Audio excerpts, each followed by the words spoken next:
right, up and down. Thank you very much. It's a pleasure to be here to talk to this group. First of all, my thanks to the organizing committee for the kind invitation to come and speak today. As an academic, I'm always quite pleased when I get a chance to present technical findings to a group of practitioners who have the background and experience of this group. So I'm hopeful that the ideas and findings that I present today will generate some thoughts that you have, and I'll look forward to speaking with you afterwards about any issues that you're interested in or potential ways in which we can move this study forward in the future. So let me start out with first of all, the statement that I am absolutely a climate change skeptic. I'm a person who deals with data regularly. I guess at some level I'm a data scientist. I've looked at the data related to climate change, and I think that things are actually much worse than is generally being reported in the media. I'd like to say that I came up with this saying myself, but I actually have to attribute it to my colleague at Caltech, John Doyle, who I've been talking about with these issues for some time. So let me start out by saying that climate change is the most significant issue that mankind is facing. When I wrote up this deck of slides some time ago, and my wife took a look at it, she said, "You mean except for the current president of the United States?" I said, "Well, okay." And so I'll say that it's the most significant long-term issue that is facing mankind. And in general, the objectives of our work are to simply acknowledge the risk that we're facing and to assess it quantitatively with respect to impact on communication infrastructure. So risk is the first aspect of our study. Secondarily, given the risks, to assess the impact or potential impact on communication infrastructure. And then finally, given the assessment of potential impact, to understand where and how we might be able to mitigate the effects. So that's the sort of the thumbnail of our grand strategy for addressing these issues. And what I'm going to talk about today is specifically this initial study on risk assessment. So for the rest of the time that I have to speak today, I'm going to give a thumbnail overview on a very complex issue, which is the issue of climate change. I'm going to assume that pretty much everyone in the room has heard about this at some level. Some people are perhaps experts and know more than I do, but in general, when I have conversations with people about this, it's sort of a good idea to level set, and that's what we'll do in the first part of the talk.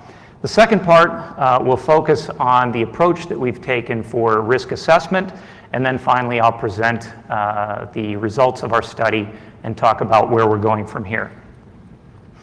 So let's start out with the definition of climate change. What do we actually mean by this? What it refers to are shifts in worldwide weather phenomena associated with the increased global average temperatures attributed largely to human activity over the past century. Okay, so this is a crisp statement of what we mean when we say climate change. And it's important to understand that from the perspective of climate scientists, and we have a climate scientist who has been involved in our study so far, happens to be my wife. She runs a climate science lab at the University of Wisconsin. The fact is that the scientific evidence for this is unequivocal. There is no dispute, despite what you might read in papers about various people in a couple of institutions who think otherwise. So what do we mean by unequivocal? Well, the fact of the matter is that over the eons, there have absolutely been cycles in issues related to climate change, in particular the amount of carbon dioxide in the atmosphere. We can track this through polar ice cores and come up with compelling quantization of these effects. And what you can see from this graph is over the past 400,000 years, we absolutely have cycles. However, in the last century, what we've seen is basically a spike that goes well beyond anything that has ever been seen historically, at least in the record that we have shown here. And this is where much of the concern is generated from. This is a graph that I copied from the NASA page. And there is a wonderful breadth of material that's associated with this on the page. So I direct you to that if you'd like a broad overview. So what are we talking about specifically? What we're talking about specifically is the fact that carbon dioxide is a greenhouse gas, meaning that when it's emitted into the atmosphere, it has this effect of trapping heat. And the result of the CO2 sequestration in the atmosphere is that global temperatures go up. So some of you might have seen the recent article in the New York Times, a very nice interactive piece on how temperatures have gone up in your hometown. So if you haven't seen it, take a look at it. And what they basically show is how over the last 30 or so years, the average temperatures or temperatures over 90 degrees, the days over 90 degrees have gone up rather dramatically in most locations across the United States. There are other effects beyond simply temperature rise. For example, extreme weather events being more common. For example, sea level rise, which is what we'll talk about today. And then of even more concern, perhaps, are the secondary effects that could be much more significant. Things like food security, right? Because of the changes in weather pattern, it's possible that areas that are currently sort of the breadbaskets of the world could experience droughts or other catastrophes that make them unable to produce food in the quantities that are required. And the shit does hit the fan when people are hungry. Certainly there are issues related to loss of property. There was a wonderful article in The Guardian several weeks ago about migration patterns in the US and the impending migration away from coastal areas in the United States to inland areas in the United States. And then we have further issues for those of us who care about animals and the environment, such as habitat loss. So these are all important impacts of this basic starting point of increases in CO2 in the atmosphere because of human activity. So it's one thing to see it in text. It's another thing to see it in pictures or in person. Probably some people here live in California. California fires were devastating this year. Of course, there have always been fires in California, but the prediction is that the spread and scope of fires is likely to increase. We have local flooding events that are on the rise. In Wisconsin, we've had devastating floods this year, significant damage to infrastructure around the state, and obviously it's not localized to Wisconsin, but elsewhere, and then of course, the possibility of extreme events, extreme thunderstorms and hurricanes like Florence recently. I'd be fascinated to talk to anyone in the room who's had to deal with the aftermath of Florence. I imagine that it's been significant with respect to impact on communication infrastructure, and love to get your insights on that. And then of course, the issue at hand is sea level rise. Anybody here from Florida? Anybody live in Florida? One or two people. If you've been to Miami, you know that sea level rise is real.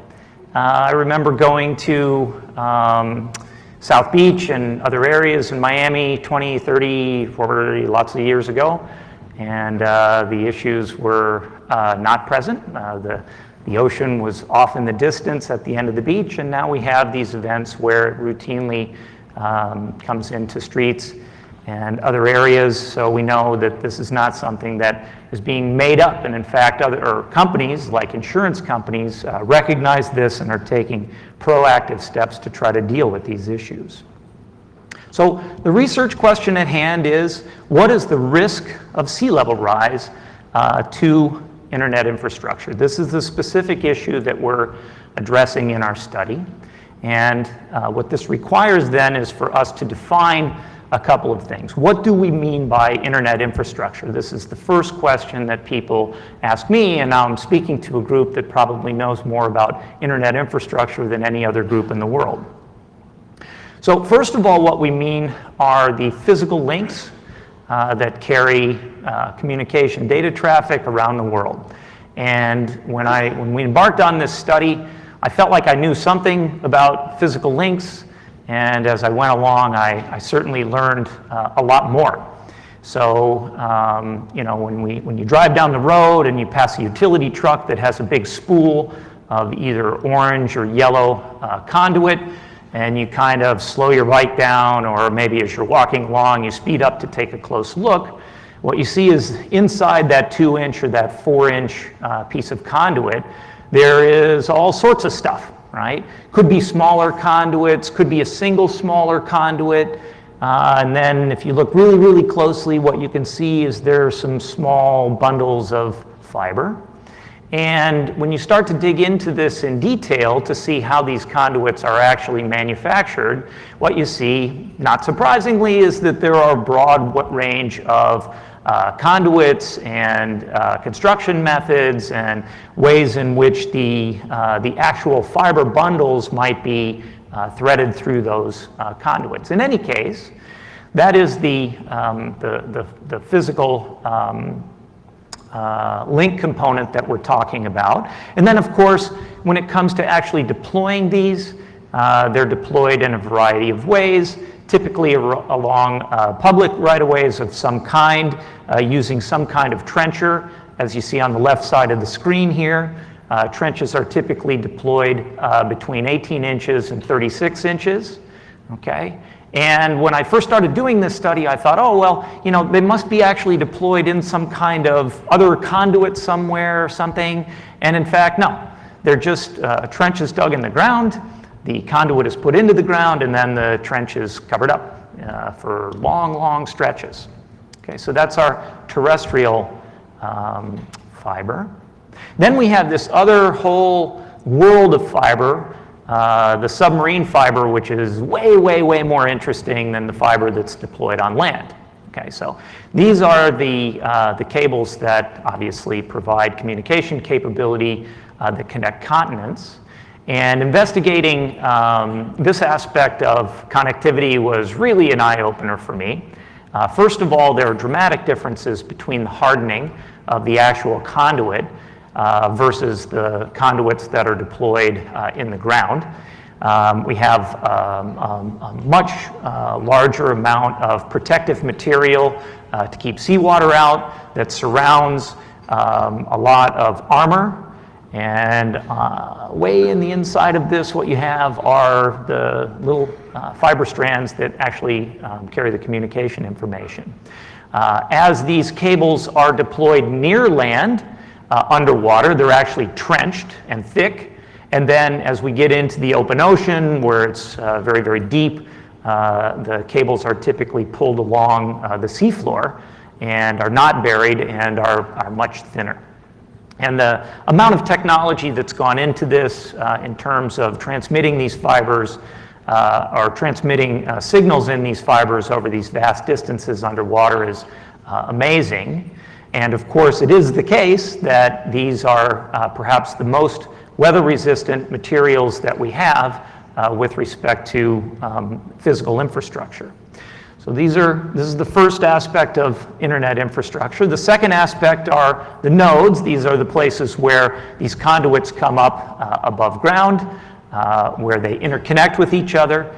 And the ways in which we have these nodes deployed is sort of equally varied, right? Very broad range. So anybody from Great Britain in here? One or two people, you probably recognize the green box. Right, so these are the little internet cabinets that you see all over Britain. I laugh when I see these whenever I'm in Britain because they usually have big signs on them that says, "Internet is here," which you don't really see in the United States or elsewhere. I love the fact that the Brits are proud of their communication infrastructure. I can't help but think back when I was 17 years old. If I would have seen something like that, I would have gone, "Oh, interesting." Anyway, you take it from there, right? We've got some other kooky things going on about times when people were 17 back in the United States right now, so I'm just going to leave it at that. In any case, we start out with things that are very small, right? And I would contend, not particularly resilient to extreme events or to things like inundation in the upper left-hand corner. And then as you move around clockwise, we get to a Google Fiber hut, and we get to a submarine cable landing facility, and then we get to, in the lower left-hand corner, a large exchange point. And the point of all of this is that we, again, have a wide variety of these geographic locations and associated infrastructure where cables come together. All right, so in terms of how we assess this research question, what are the risks now that we've established what it is that we're trying to understand what might be at risk? What we're doing is scientifically something that's very, very simple. We're just doing a geographic overlap analysis. We're looking at where physical infrastructure is deployed and how projected sea level rise might flow over that. Okay? So what this requires is a capability that we used a geographic information system for, namely to assess this overlap. And the only real technical challenge in that regard was to make sure that we had very precise alignment between the two different GIS formats, one for the representation of internet infrastructure and the other for the sea level rise projections. To further understand the issue of risk, we developed a simple metric to quantify this, the coastal infrastructure risk metric. I'll talk about that a little bit more later in the paper. To conduct the study, the basis for our study were infrastructure maps that we have assembled as part of our Internet Atlas project. I'm going to talk about that in more detail. And then we utilized the data sets from the U.S. National Oceanographic and Atmospheric Association, NOAA, which are very detailed. In particular, the Office of Coastal Management publishes these maps. They're openly available, and you should go to the site if you're interested. Host of materials on sea level rise from NOAA. All right, so we're going to talk about the data assets first. Our Internet Atlas project has been going on at University of Wisconsin for almost 8 years now. This is a project that has now assembled what I believe is the largest repository of maps of physical infrastructure in the world. We've assembled this data through search.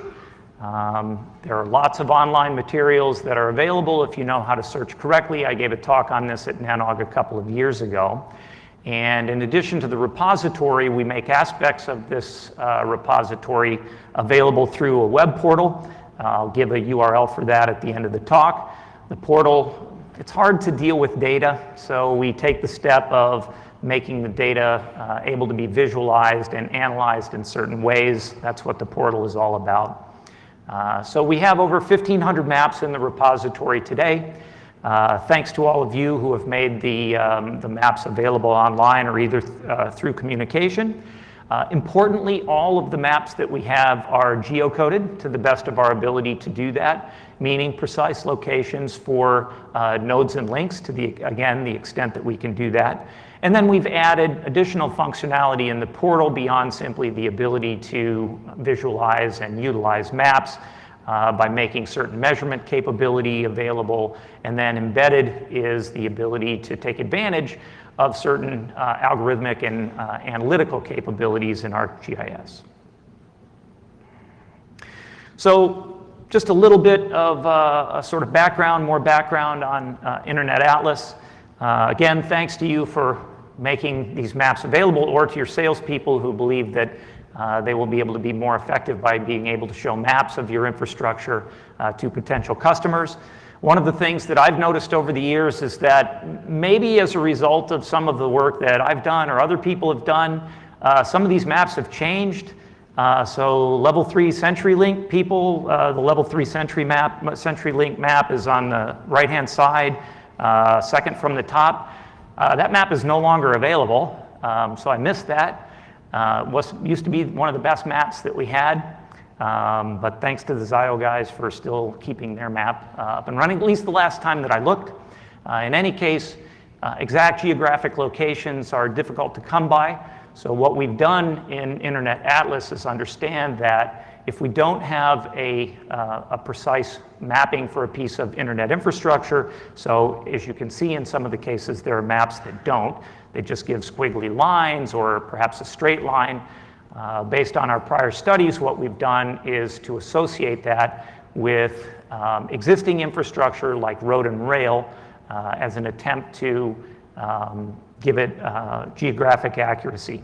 So we've done our best, but one of the things that I want to be clear about is that we do not contend that we have ground truth for all of these networks. We've done the best that we can with what we've got. I believe that we're highly conservative in what we've done. Namely, if we have a link or a node and we just have no idea where it is, we leave it out. So all of the analyses that we've done for our risk study have excluded certain pieces of infrastructure where we don't believe that we have high confidence or where we don't have high confidence. All right, so if you go to the Internet Atlas portal, you can request credentials for Internet Atlas through the DHS Predict program. What you see is, first of all, a very zoomed out view of the Internet and its associated infrastructure. And what a geographic information system allows you to do is to navigate through this to take advantage of other data sets that might have, for example, topographical information, that might have road and rail information, that might have census information, right? Lots and lots of entities use GIS as the basis for understanding, manipulating, and analyzing their data. So we take advantage of that built-in capability. So a zoomed-in view, a little bit more zoomed-in view, relates to the metro fiber maps that we have in Atlas.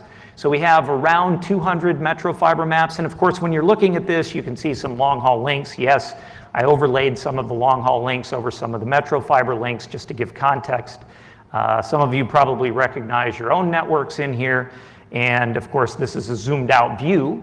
But to the extent that we can, what we've done is we've gone through and geocoded down to the street level. We don't make street level maps available to anyone at the request of our friends at DHS. So we're very careful about that. We have developed technology for obfuscating maps. So when we distribute them, we can fuzz these things just a little bit. Actually, we can fuzz them in exactly whatever way that we want. We can move things randomly by meters. We can move things randomly by miles. So we're sensitive about security issues. And the idea is that with this repository, we can address research questions that otherwise we couldn't address.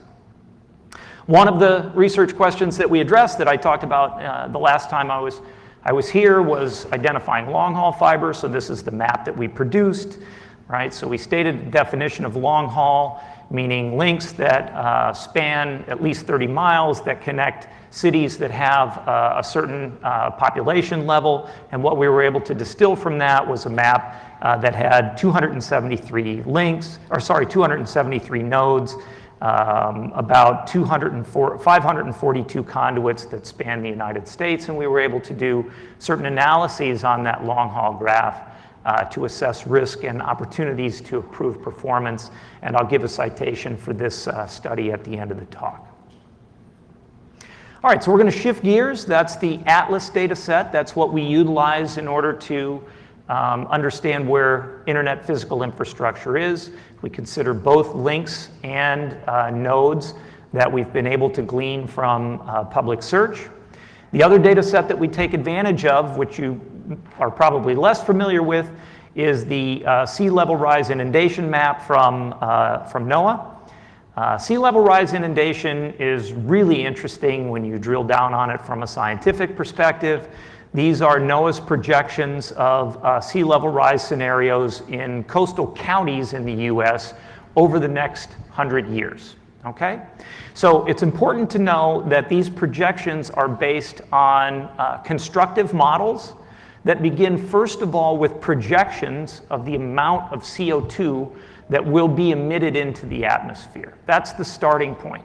So when we look over this 100-year time scale, the starting point says, well, how much CO2, how much additional CO2 is going to go into the atmosphere?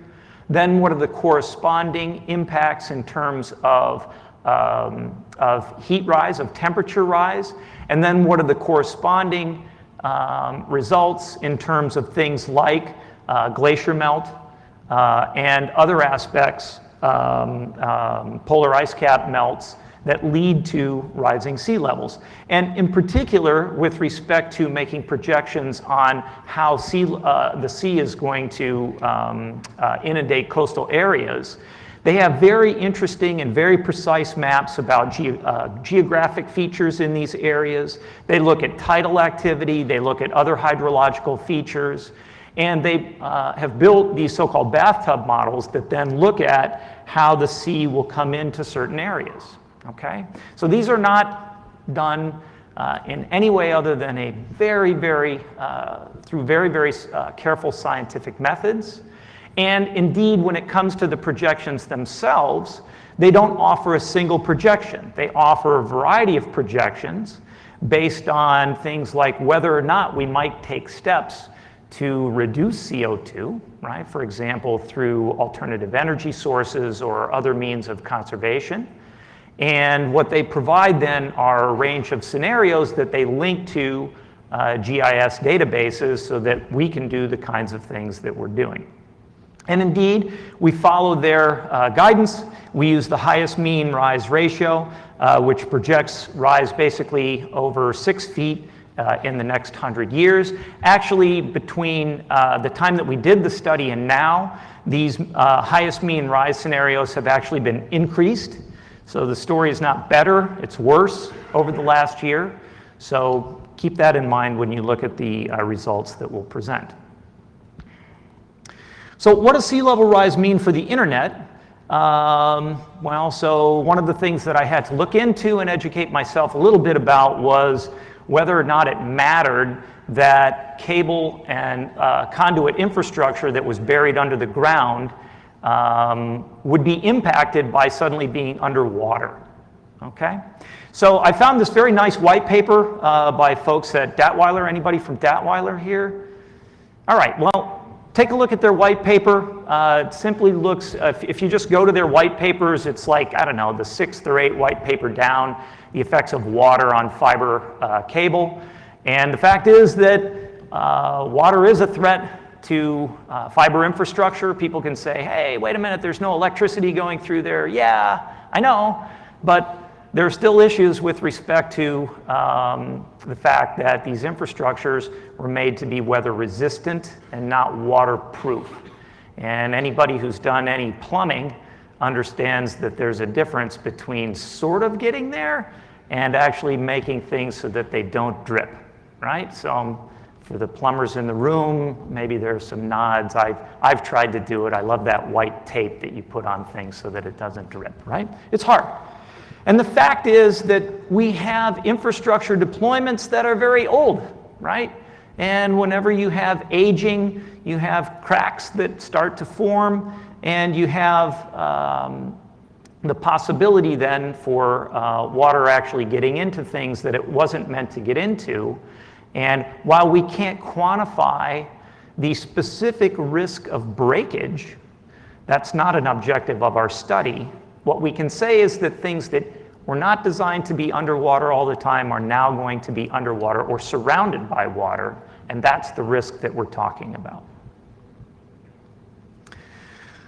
Okay, so what we're looking at then is overlap of infrastructure and projected sea level rise, right? And we're doing this with our GIS system. To quantify this, we create a simple metric, which we call coastal infrastructure risk metric. This is an attempt to give us a means for being able to compare and contrast different areas. We look then at these different temporal scenarios that are offered by the NOAA models, and we implement this all in our ArcGIS infrastructure. Particular to our risk metric, we're using the kernel density estimator Kernel density estimation is a non-parametric means for estimating probability density function. So we're looking then at particular areas. So we outline a geographic area, let's say the Miami metropolitan area. We look at the amount of infrastructure that exists in that area. Then we look at the amount of inundation that's supposed to take place in that area. And we're doing an estimation then at the density of infrastructure that will be underwater. That's what our quantification and coastal infrastructure risk metric is all about. So what's the outcome? Well, here it is in terms of number of nodes. And I shouldn't have used the word affected. What I should have said is the number of nodes that are at risk. And what we find is that when we break nodes down into the different categories as indicated from our source data, what we find is what's shown in the graphic here, that approximately, or almost 800 POPs, 235 data centers are going to actually be affected by 1 foot rise. What do we mean by affected? What we mean is that they'll be surrounded by water, okay? So if you don't consider that to be an impact or an effect, then that's up to you. I would contend that that would probably be something that would be concerning. What's most interesting about this graph and the next one is that the difference between what happens in 15 years in 2030 and what happens in 100 years in 2100 is not that much different, okay? Meaning that and it's not sort of surprising at all, we've deployed all of this infrastructure next to the coast because that's where people live. People like living next to water, okay? And now what's happening is the water is going to surround in the case of POPs, or cover, in the case of conduits, the infrastructure that's shown in the graph. And it's not going to be so much worse 100 years from now, but I think that the take-home message from this is we need to pay attention to this sooner rather than later. Likewise, on fiber conduit miles. Now, let's be clear, what we can't do is we can't quantify the actual fiber strand miles because we don't know the details of strands in the conduits. So what our study shows is the number of conduit miles that are going to be affected, impacted, at risk, however you want to interpret it, basically underwater. And again, the take-home message here is that much or most of it will be underwater in 15 years rather than 100 years. So if we care about that, and I would contend that this is an even more significant issue than the issue of POPs or nodes, then we should address it sooner rather than later. All right, so one of the fun things about GIS is that we can create some interesting pictures. So in this case, we have a map of Manhattan on the left, a map of Miami on the right. The green area is the area that will be above water in 100 years. The blue area is the area that will be underwater in 100 years. And while it's hard to tell because it just looks like a bunch of sort of little spider webs on here, all of the dark green is internet infrastructure. So anything that's in the blue is underwater. In the case of Miami, what we see on the right, the red are actually the submarine cables and their associated landing points.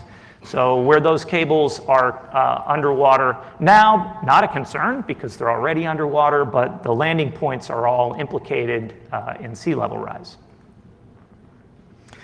Okay, so in the paper then, we also break out in terms of details, the numbers of POPs, data centers, IXPs, and landing stations that will be the nodes that will be surrounded by seawater in the next 100 years. So here's the breakdown. Probably not too surprising for people in the room who have so much operational experience with these areas. Likewise, we break out in terms of long haul, given our definition of long haul and metro fiber to the extent that we have representation in our database, the areas that will have the most fiber conduit miles underwater, and the percentage versus the overall percentage. And again, you know, the sort of the standard culprits are on this list. And then the final breakdown are the infrastructure providers that have the most infrastructure at risk in terms of either fiber conduits that will be underwater or nodes that will be surrounded by water. So this relates very much to our kernel density function. So for example, I hate to admit it, but I'd never heard of broad sky before, right? So I went back to my co-author Ram over and over and over again and said, you know, have we got this risk metric right? It doesn't surprise me that CenturyLink or AT&T would be represented highly in this graph. They have the most at risk because they have the most infrastructure, right? They've got huge deployments across the country and across the world. But what's up with this broad sky? Well, it turns out that they have some interesting, basically pop-level infrastructure in certain parts of the country. And based on how we calculate our risk metric with this kernel density function, because of the fact that they have dense deployments in these areas, the estimation winds up elevating them in terms of our rankings. So in some sense, this is a little bit of an artifact of the way that we're calculating this metric.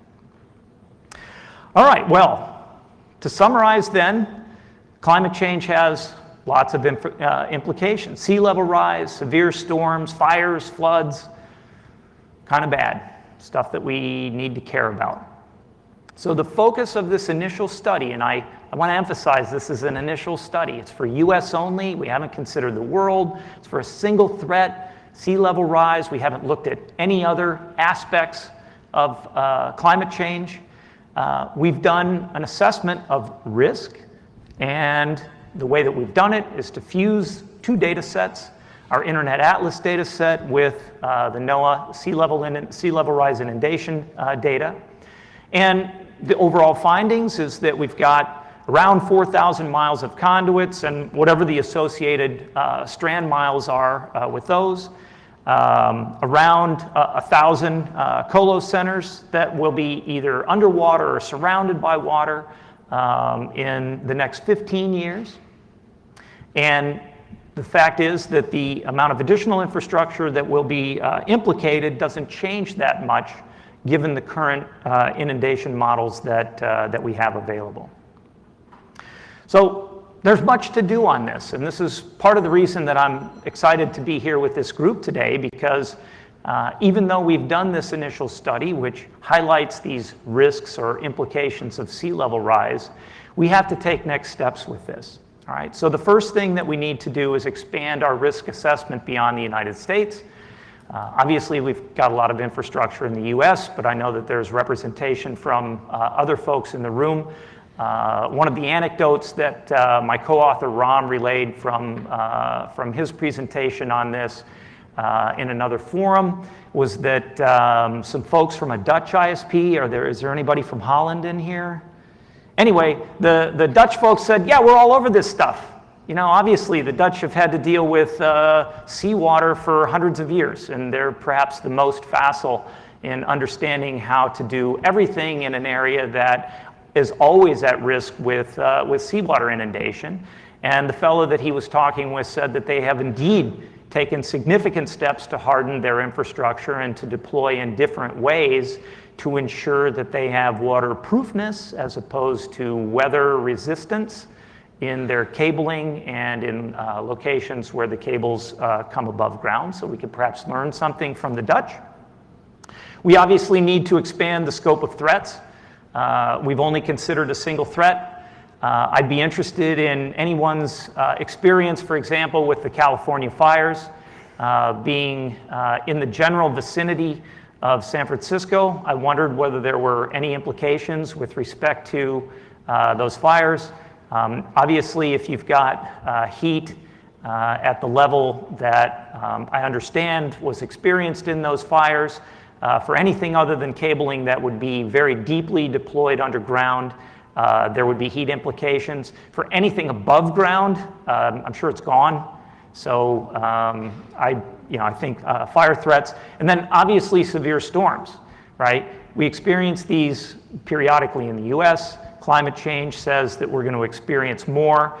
Obviously, again, we experience severe weather, hurricanes, cyclones, and so forth in other parts of the world. So ways in which we can prepare not just for the aftermath of the storms, but to actually harden infrastructure in anticipation of the storms. I would love to learn from you about that.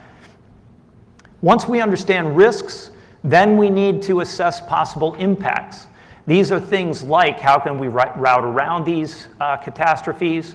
What are the potential secondary or tertiary effects of outages in particular areas? What happens if a submarine landing station is completely inundated with water? Obviously, those locations are hardened against storms. I don't expect the buildings to collapse. But what happens if they're underwater for extended periods of time, right? When they can't get power or when their backup power goes down? What are the potential implications there? Those are the things that we need to assess. And then, as I said at the beginning, one of the things after we've assessed impacts is to understand whether there are ways that we can actually mitigate these effects, because the sea level rise in all likelihood is not going to go away. We're going to have populations move inland, and that probably suggests then that additional infrastructure to support that population move is going to be required. And we need to understand then where and how we can begin planning for those kinds of changes. All right, well, that concludes my talk. I think I'm actually reasonably on time here. So I'd like to acknowledge my co-authors, Ram and my wife, Carol. The associated references can be found on my publications page. You can just do a search for that, and I'm sure you'll find it. So I referred, first of all, to the paper that this talk is based on that was published last July, and then the long-haul infrastructure paper is also available on my website. If you're interested in Internet Atlas, there is a URL to the portal, so take a look. If you're interested, what you'll only see is a very high-level summary view, but you'll get kind of a picture when you click on the visualize link. If you want to get more details, I'll be happy to give accounts to people. You'll have to request them through the DHS Impact portal. It's simply a process of registration, and then we'll pass that along. And again, would love to engage with you on these ideas more generally. Thank you for your attention.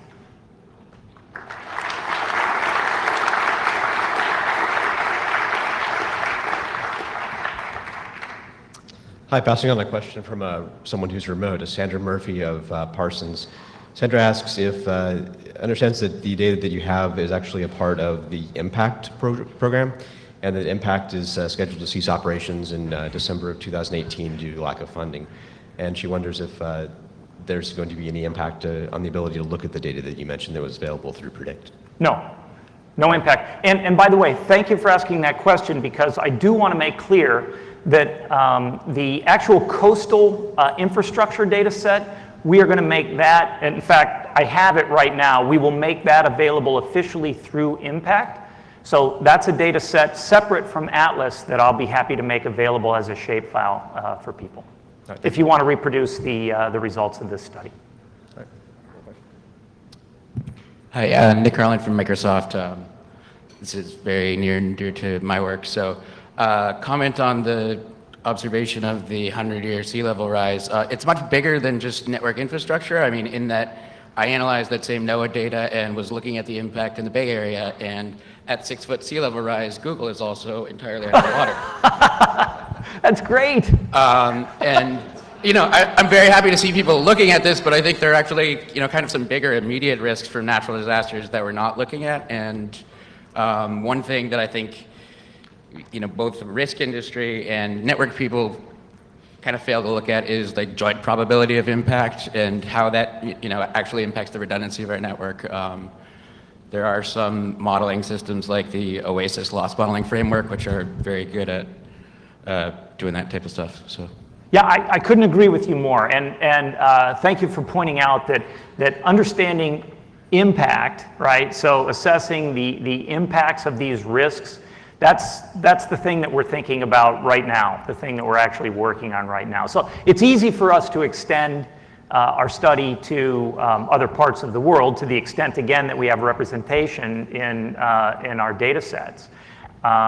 But I think that this issue of impact is very significant. We don't have good models for understanding that, right? I mean, I've been hedging and hedging and hedging about, what is the impact of having a closet surrounded by water versus a landing station surrounded by water. Well, I don't know. What we need to do is we need to create models that give us a sense for what the range of potential impact might be, right? And then what we can do is we can work with folks like you to assess the validity of those models and then to assess the implications of what the impact might be. So we need to expand this. I love the observation about what's going to happen in the Bay Area over the next 100 years, and I appreciate your comments. Thank you.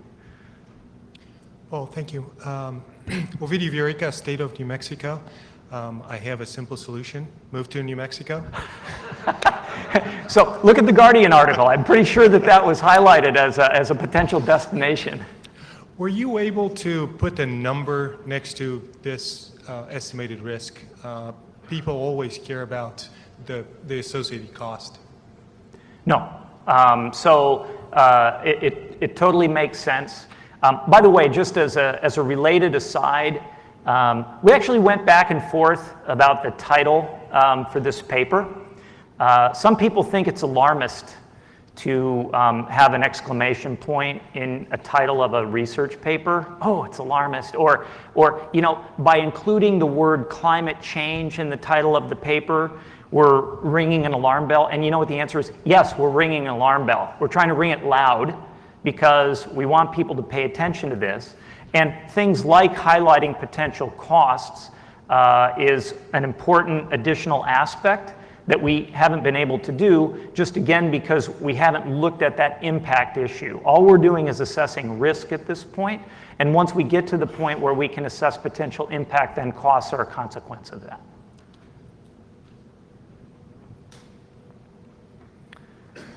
Okay, thank you very much.